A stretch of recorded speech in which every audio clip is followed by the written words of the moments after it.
드보라는 하나님이 이스라엘에게 주신 승리를 노래합니다. 기쁨과 감사와 그리고 경탄으로 하나님의 구원을 노래하고 전쟁에 하나님이 개입하사 어떻게 시스라를 쳐 부수었는가를 여기 자세히 소개하고 있습니다. 다볼산에 바락이 군사를 이끌고 가서 시스라와 싸우기 위하여 그 다볼산 아래 기손강으로 내려옵니다. 5장 4절 보시면 여호와여 주께서 세일에서부터 나오시고 에돔 들에서부터 진행하실 때 땅이 진동하고 하늘이 물을 내리고 구름도 물을 내렸나이다. 산들이 여호와 앞에서 진동하니 저 신의 산도 이스라엘의 하나님 여호와 앞에서 진동하였도다. 그러니까 아마 홍수가 내린 것으로 추측이 됩니다. 그래서 철병거를 가지고 있는 이 시스라의 군대는 그 바퀴가 진흙탕에 빠져서 맥을 못 쓰고, 그래서 시스라는 나중에 보듯이 이제 도보로 도망을 갑니다. 그런 일들을 뒤에 19절 보시면 왕들이 와서 싸울 때 가나안 왕들이 무깃도 물가 다안악에서 싸웠으나 은을 탈취하지 못하였도다. 별들이 하늘에서부터 싸우되 그들이 다니는 길에서 시스라와 싸웠도다. 기손강은 그 무리를 표류시켰으니 이 기손강은 옛강이라. 내 영혼아 내가 힘있는 자를 밟았도다. 그러니까 별들이 하늘에서부터 시스라와 싸웁니다. 그리고 기손강은 그 무리를 표류시킵니다. 그러니까 이 홍수와 그리하여 벌어진 전투의 결과가 초월적인 어떤 힘의 간섭이 있었다라고 표현하는 구절들입니다. 23절에 나오는 여호와의 사자의 말씀에 메로스를 저주하라 하는 것은, 메로스는 그 중북부 지방의 한 성읍인데 이제 눈치를 보고 그 전쟁에 끼어들질 않습니다. 잘못했다가 그 야빈 왕 쪽이 승리를 하는 날에는 보복을 당할까봐 끼어들지 않고 방관하고 있어서 여기 저주하라가 등장을 합니다. 이런 일들은 이제 참 신나는 일이죠. 우리 중요한 무슨 경기를 보기만 해도 두고두고 어떤 장면을 반복해서 서로 확인하는 것은 그 결과를 알고 있을 때의 그 재미와 그 자랑이 있는 것이지요. 축구 경기나 야구 경기에서 있었던 어떤 실수나 혹은 어떤 기가 막힌 반전 같은 것들, 그 세밀한 장면들을 이렇게 나열해서 그 승리를 깊이 즐기는 것입니다. 지금 드보라는 그러고 있습니다. 그러나 이 노래 속에는 묘한 민망함이 있습니다. 그 민망함은 일종의 그 수치와 부끄러움 같은 것으로 같이 들어있는데 자세히 보지 않으면 보이지 않습니다. 24절 보시면 야엘, 그 가장 중요한 공을 세운 야엘을, 겐사람 헤벨의 아내 야엘은 다른 여인들보다 복을 받을 것이니 장막에 있는 여인들보다 더욱 복을 받을 것이로다. 이렇게 나옵니다. 그는 시스라를 죽이죠. 자기 손으로 장막 말뚝을 관자놀이에 박아, 말하자면 머리통을 부수는 건데 참혹한 일입니다. 여자가 할 일은 더더욱 아닙니다. 사납고 용맹한 남자들이 해야 할 일을 야엘이 했습니다. 지난주에 확인한 바와 같이 이 랍비돗의 아내 드보라, 헤벨의 아내 야엘, 이렇게 소개함으로써 랍비돗은 뭐 하고 있냐, 헤벨은 뭐 하고 있냐, 그렇게 성경의 표현들에 갖는 깊은 어떤 질문을 우리 나누었었습니다. 여자는 그 24절에 있는 것 같이 장막 안에 보호를 받아야 하는 자들입니다. 그렇지 않습니까? 그런데 그 보호를 받아야 할 그 힘의 보호 속에 있어야 될 사람들이 나와서 나라를 구해야 합니다. 그러니까 여기에 이제 말하자면 비명이 있습니다. 하나님의 구원은 놀랍지만 그렇게 하실 수 있는 하나님이 왜 우리 여인들의 손에 피를 묻히시는가? 그런 비명이 여기 있습니다. 그러니까 이 노래는 따지고 보면 제1차적으로는 남자들에겐 수치입니다. 그건 다만 남자들의 수치가 아니라 훨씬 크게 가부장적 제도로 운영되는 세계의 폭력성을 부끄럽게 만드는 겁니다. 힘으로 질서를, 균형을 유지하고 보존하는 그 힘의 헛됨을, 그 무력함을 또는 그 불공평함을 고발하고 있는 것입니다. 그러니까 이런 고발은 다만 정치를 잘못했다, 판단을 잘못했다, 이런 문제가 아니라 역사 내내 인류에게 주어진 이런 질문, 인문학적 공헌에 의하면 인간의 정체성과 운명을 묻는 보편적인 그리고 거대한 질문을 상기시키는 것입니다. 가부장적 제도가 가진 그 힘이 혹은 질서가, 그 책임이 마땅히 보호해야 할 것들을 보호하지 못하고 있는 것이 현실입니다. 역사 내내 증언되고 있는 현실입니다. 그 질문을 다시 꺼냅니다. 그 질문의 진정한 답은 여호와라고 얘기를 합니다. 그러나 여호와가 답이다 하는 것을 쉽게 성경을 전부 교훈적으로 그리고 해결로 읽어서 성급하게 교훈과 해결로 가시면 이것이 대단히 간단하고 단순한 구호나 그냥 표명에 불과해집니다. 그렇게 사는 것, 그것이 역사에 어떻게 구체적으로 반복되어 도전이 되고 현실이 되어 우리 인생에 다시 한번 확인되는가 하는 구체적인 실존이 자꾸만 외면됩니다. 그러니까 이 드보라 사건은 교훈을 위하여 기록되어 있는 것이 아니라 역사성을 위해서 기록되어 있습니다. 이런 일이 있었다. 사사기는 전혀 교훈을 목적하고 있지 않습니다. 무슨 이스라엘 역사가 그래서 이런 경험들을 통하여 진전했다는 얘기도 없고, 그리고 이러면 안 된다라는 무슨 반성이나 참회가 없습니다. 무섭도록 냉정하게 사실을 기록함으로써 이것은 역사다 그럽니다. 이것은 사실이다. 네가 어떻게 듣든 그건 2차적인 문제다. 그렇게 말하는 것이 사사기입니다. 조심해야 됩니다. 그러니까 역사란 무엇이냐? 제가 이렇게 말을 만들었습니다. 우리 각각의 나라는 존재가 전후의 문목 속에 있는 인류라는 이름의 가치와 운명을 나누는 것, 그게 역사입니다. 말 표현이 어렵죠. 센 걸 압축을 하려고 그러니까 그렇게 됐습니다.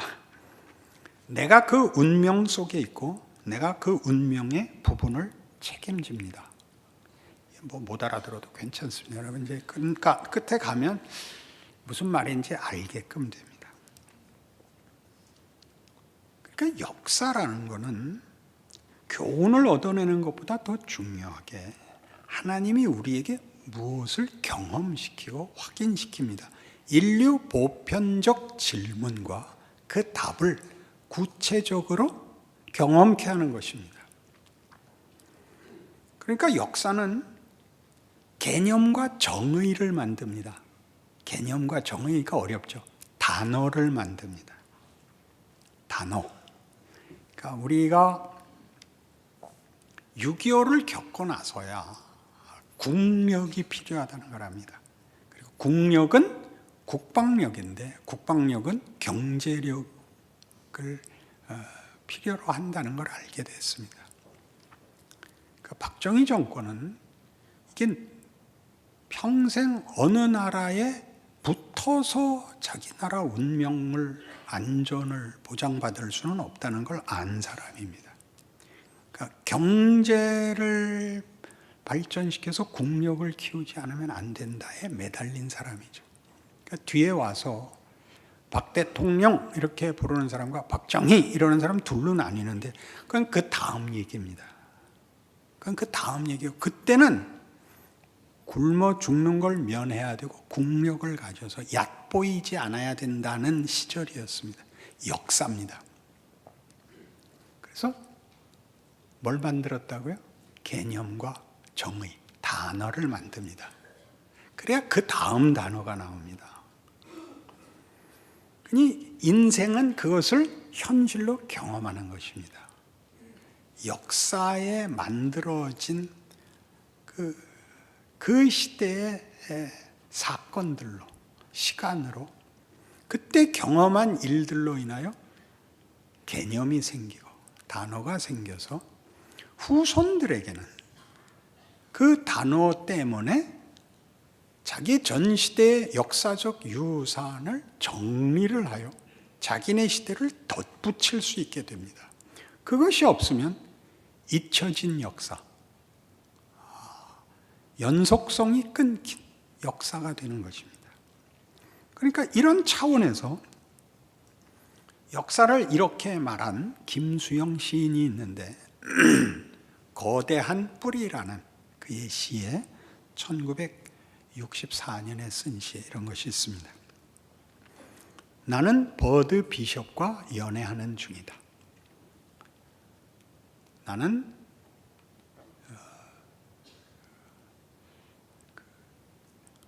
나는 부끄러운 대한민국이 황송하다. 정확진 않은데 역사라면 아무리 더러운 역사라도 좋다. 진창은 아무리 더러운 진창이라도 좋다. 노룻발처럼 쨍쨍한 추억이 있는 한 인간은 영원하고 사랑도 그렇다. 그런 시를 남겼습니다. 이 시를 남기게 된 이유는 거기 등장하는 버드 비숍이라는 여인이 중요한데 버드 비숍이라는 여인은 이사벨 버드 비숍입니다. 영국 왕립지리학회 회원으로 1894년에 조선을 처음 방문하고 47년까지 4번 조선과 일본, 중국 이쪽을 방문을 해서 왕립지리학회, 식민제국의 그 최고의 우두머리인 나라의 지리학회, 그러니까 그 지리라는 의미를 아시겠죠? 지식적 차원이 아니고 이제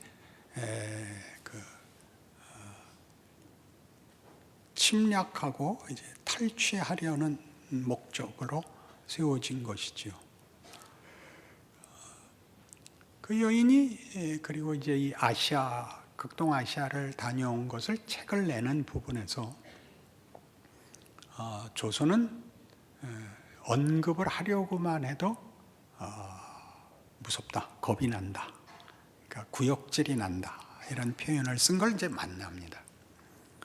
김수영 시인은 이제 당시에 우리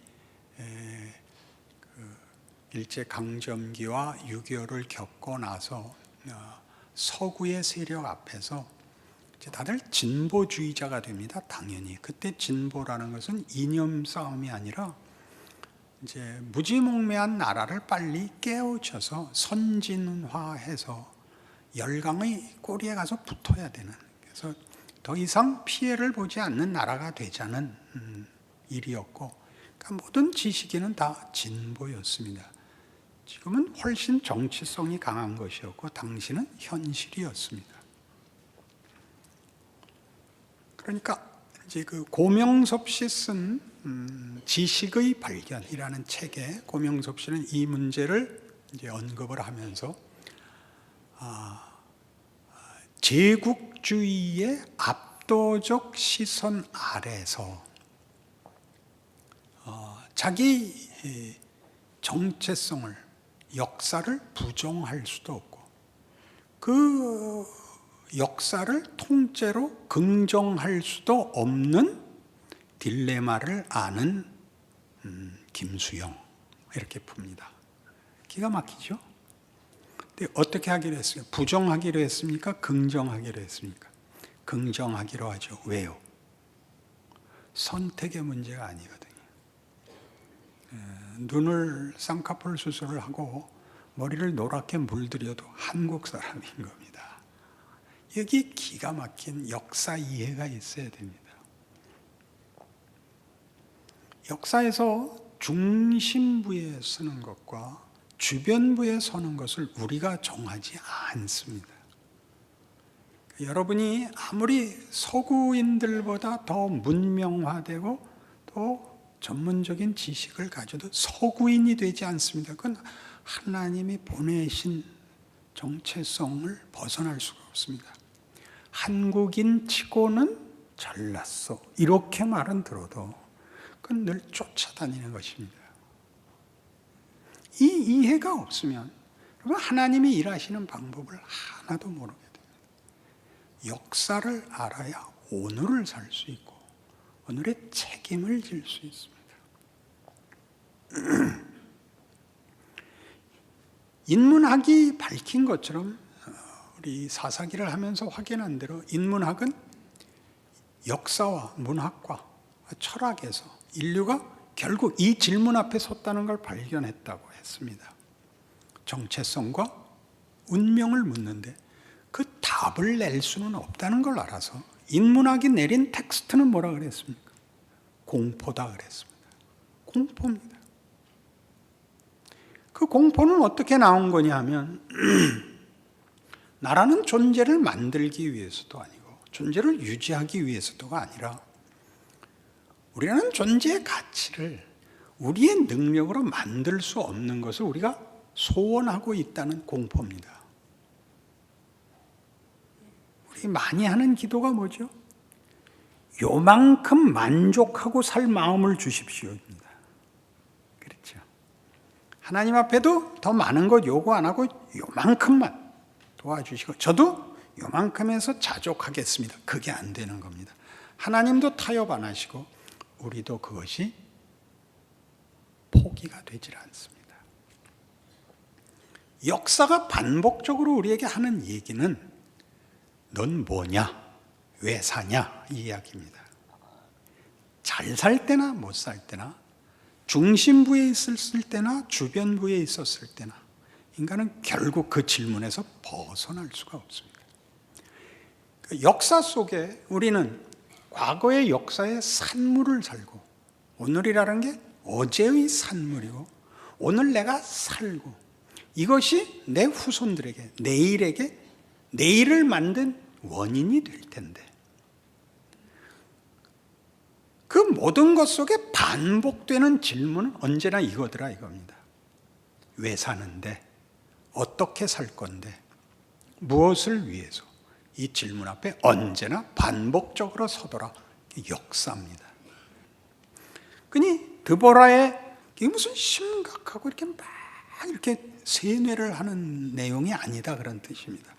너무나 모두에게 현실이고 동등한 조건인데 여기를 놓치고 자꾸 꿈을 꾸듯이 가는 바람에 누구를 부러워하고 거부하고 분노하고 체념학으로 덮어져서 기독교 신앙이 맥을 못 쓰게 됐다. 그 얘기를 아주 담담하게 할 작정인 것입니다. 여러분들이 자기 인생을 살고 있는데 드보라는 영웅이었다 이렇게 해갖고 넘어가고 이스라엘은 바보짓을 했다 그래갖고 넘어감으로써 역사의 진정한 가치를 놓쳐서 오늘을 사는 일에 여러분들이 뭘 어떻게 책임지고 누려야 하는지를 모르고 있는 것처럼 한심한 것은 없는 것입니다.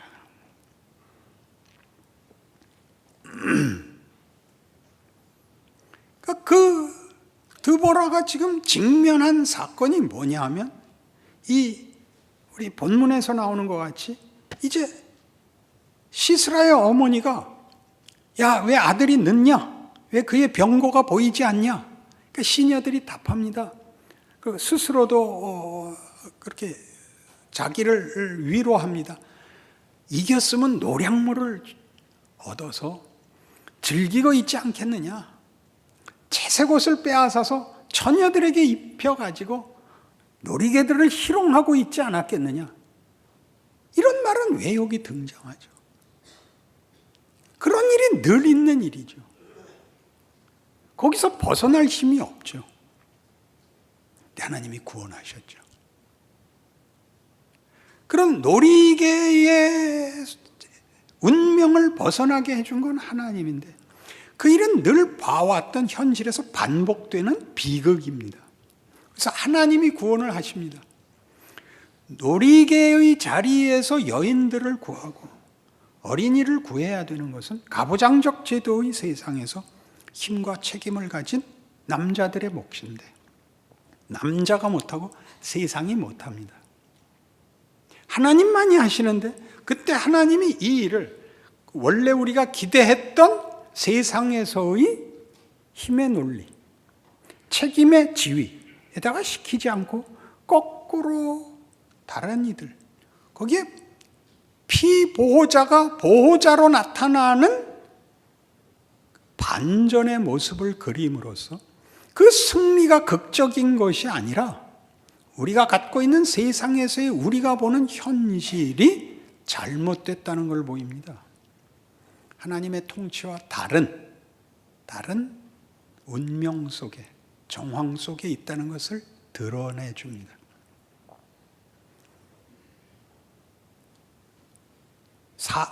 사장을 할 때 했던 식으로 하자면 드보라의 승리는 어린아이와 젖먹이의 입으로 권능을 세우시는 하나님입니다.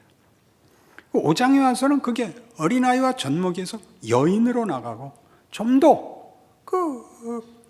그들이 당할 수 있는 비극과 비참함이 더 절절합니다.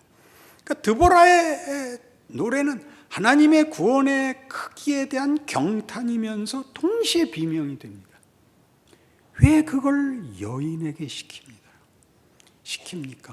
당연히 해야 될 남자들에게 시키셨어야죠. 우리가 들고 일어나 말뚝을 머리통에 박아야 되는 그런 일을 시키셨습니까? 왜 이렇게 일하십니까? 그게 우리 모두의 현실 아닌가요? 여러분, 애들 먹이기로 해서 닭을 잡아본 적이 있으십니까? 남편이 잡습니까? 아내가 잡습니까? 보통 아내가 잡습니다. 남자가 뜻밖의 못합니다. 근데 여인들이 왜 잡을까요? 자식을 먹여야 돼서 잡습니다. 그리고 돌아서서 화가 나죠. 남자가 돼갖고 말이야. 돈이나 벌어다 주면 다야. 닭을 사왔으면 잘라야지. 그래야 삶을 거 아니야. 이제 그 비명이 있는 겁니다. 그러면 여기서 여인의 역할은 원래 힘을 가졌다고 생각하는 중심부의 지위보다 의미가 더 커지죠. 중심의 관념과 질서를 반전시키는 지위로, 역할로 등장을 합니다. 우리의 삶 속에서 우리가 제일 안타까워하는 건 이겁니다. 우리가 별거 아닌 거라는 이해지요. 피지배인은 자기를 설명할 개념을 갖지 못한다. 이렇게 동일한 책에서 표현되어 있습니다. 종속되어 있기 때문입니다.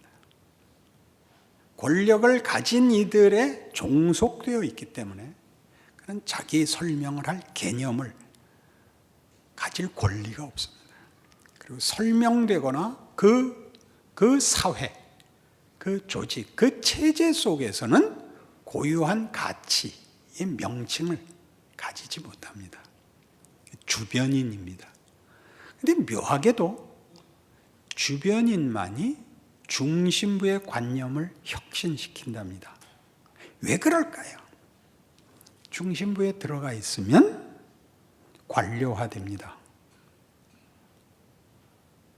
그걸 그대로 보존하고 유지하면 그만이지, 그걸 창조적으로 더 키울 필요가 없습니다. 시스라의 어머니는 당연히 시스라가 늦는 이유를 졌을 거라고 생각하지 않습니다. 당연히 탈취물을 갖고 놀다가 늦는 줄 알고 있습니다. 그 아들은 이미 죽었는데. 기가 막힌 증언들이죠. 그러니 이런 하나님의 일하심이 궁극적으로 우리에게 준 질문이 세상에 일어나는 일 속에서는 그 답 비슷한 게 없다는 증언이 역사인데, 그러나 그 답이 없는 역사의 후손들이 끊임없이 그 질문을 반복하고 있고 그 질문에 도전을 계속 받고 있습니다. 그리고 답은 기독교만 내고 있습니다. 그리고 이 일을 하시는 데 있어서 하나님이 드보라를 쓰시듯이 우리를 주변인으로 쓰십니다. 여기가 오늘을 사는 일에 하나님의 일하심에 대한 역사와 인문학과, 그리고 드디어 기독교 신앙의 본질적 이해여야 합니다. 성경에는 유명한 여인의 노래가 4개가 나옵니다. 첫 번째는 미리암의 노래입니다. 출애굽기 15장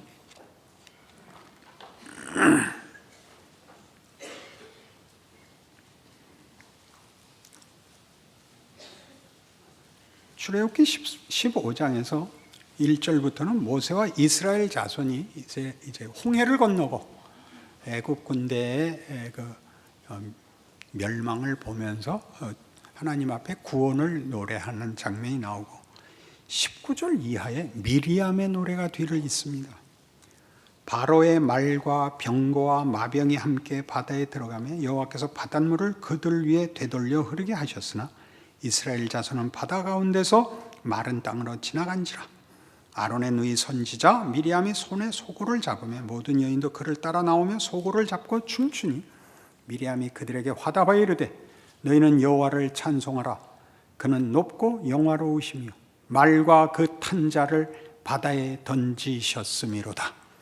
세상을 깨박을 냈다가 아니라 세상의 폭력을 해결하십니다. 더 큰 권위와 공의와 자비와 긍휼로 세상을 다스리시겠다고 하는 것입니다. 미리암이 노래하고 미리암을 따라 여자들이 나와 소고치며 춤췄다는 의미를 드보라의 노래와 함께 기억해야 되는 겁니다. 그리고 사무엘상에서는 한나가 그 기도를 합니다. 여호와께서 내 기도를 들으셨다. 여인의 기도를 하나님이 들어주는 겁니다. 원래 누가 들어줘야 되는 겁니까? 남편이 들어줘야 됩니다. 남편은 들어주지 못합니다. 하나님이 들어줍니다. 이게 한나의 기도의 중요성입니다. 가장 중요한 것은 오늘 우리 드보라에선 봤으니까 누가복음에 가시면 마리아의 기도와 찬송이 아주 그 절정을 이룹니다.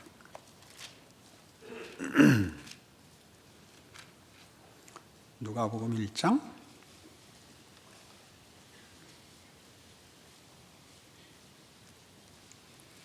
46절입니다. 마리아가 이르되 내 영혼이 주를 찬양하며 내 마음이 하나님 내 구주를 기뻐하였으면 그의 여정에 비천함을 돌보셨습니다. 보라, 이제후로는 만세 나를 복이 있다 일컬으리로다. 능하신 이가 큰 일을 내게 행하셨으니 그 이름이 거룩하시며 긍휼하심이 두려워하는 자에게 대대로 이르는도다. 그의 팔로 힘을 보이사 마음의 생각이 교만한 자들을 흩으셨고 권세 있는 자를 그 위에서 내리치셨으며 비천한 자를 높이셨고 줄이는 자를 좋은 곳으로 배불리셨으며 부자는 빈손으로 보내셨도다. 그 종 이스라엘을 도우사 긍휼히 여기시고 기억하시되 우리 조상에게 말씀하신 것과 같이 아브라함과 그 자손에게 영원히 하시리로다. 마리아의 찬송은 이겁니다. 비천한 나를 돌아보았다.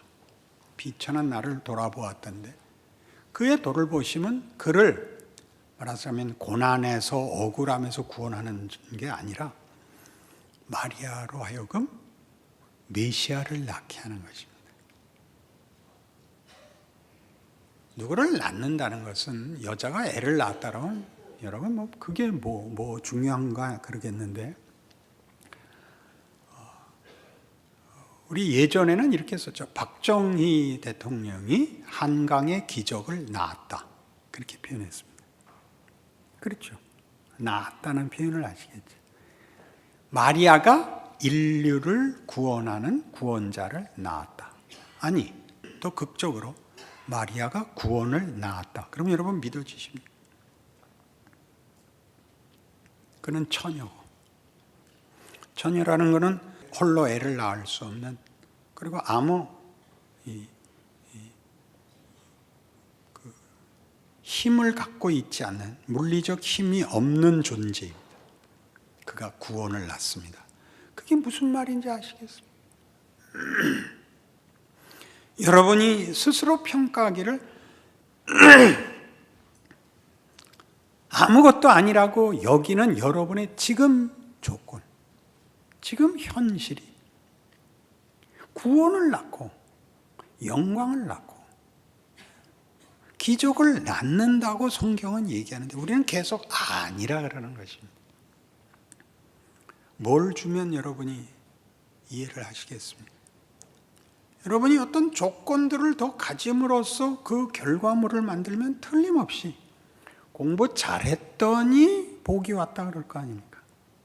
그거는 세상 질서라고요.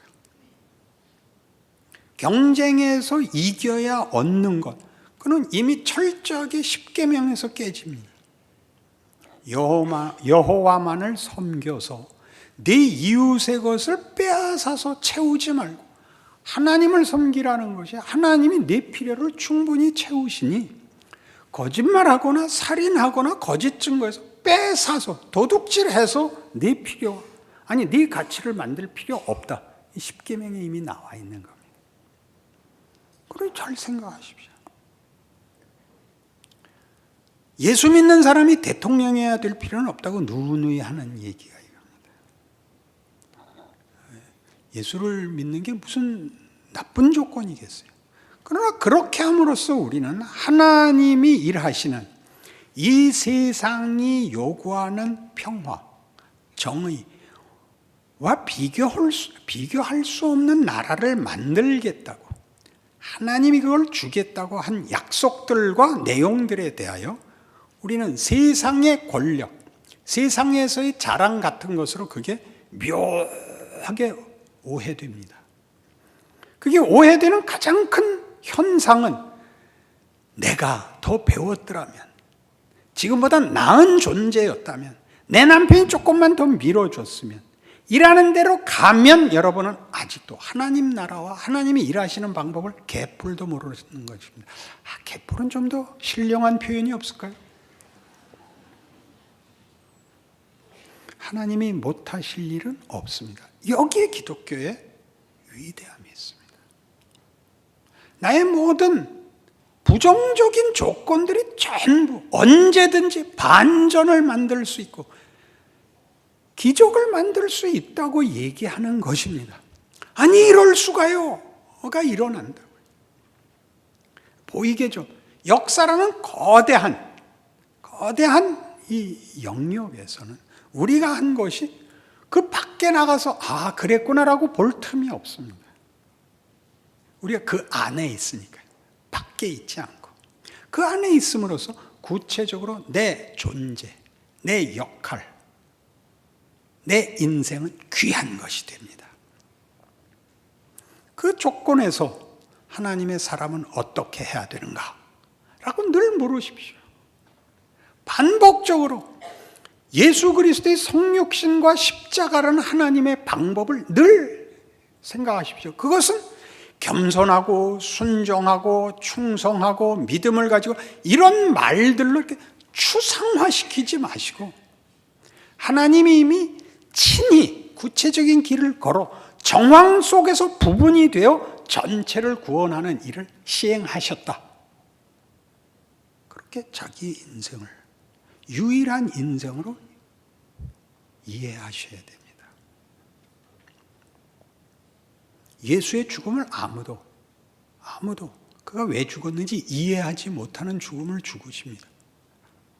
그렇게 해서 울어버리고 고통을 당하신 분으로 그렇게 동정하고 하는 걸로 넘어가는 순간 망하는 겁니다. 그건 반복되고 있습니다. 보편적 질문이 반복되는 것과 똑같이, 아니 훨씬 크게 그 질문을 주신 하나님 매 사건마다 매 시대마다 매 개인에게 반복적으로 답을 하고 계십니다. 답을 하고 계십니다. 그 살아내라고 합니다. 너는 위대한 존재다. 네 삶이 하나의 성육신의 연장이다. 그걸 모르면 못 살죠. 아무것도 아니니까 못 살죠. 여러분 인생과 여러분의 조건을 기꺼이 감수하고 살겠습니까? 역사라면 아무리 더러운 역사라도 좋다 이렇게 말한 인문학적 결론을 거쳐오십시오. 그리고 하나님의 구원이 어린아이와 젖먹이와 과부와 처녀를 통해서 일하신다는 것을 성경을 읽고 확인하시고 내 인생이 바로 그 하나님의 방법이라는 것으로 함께 묵고십시오. 위대한 생애가 되실 것입니다. 기도하십시다. 하나님 아버지 은혜를 감사합니다. 우리의 길의 중요함, 그 실제성, 우리가 하루를 사는 기적, 하나님과 동행하는 지위, 영광, 위대함 기억하고 살겠습니다. 어느 조건, 어느 상황, 어떤 역할도 하나님과 함께하는 자리라는 것 기억하는 그 은혜와 용기를 갖고 살아내게 하여 주시옵소서. 예수님 이름으로 기도합니다.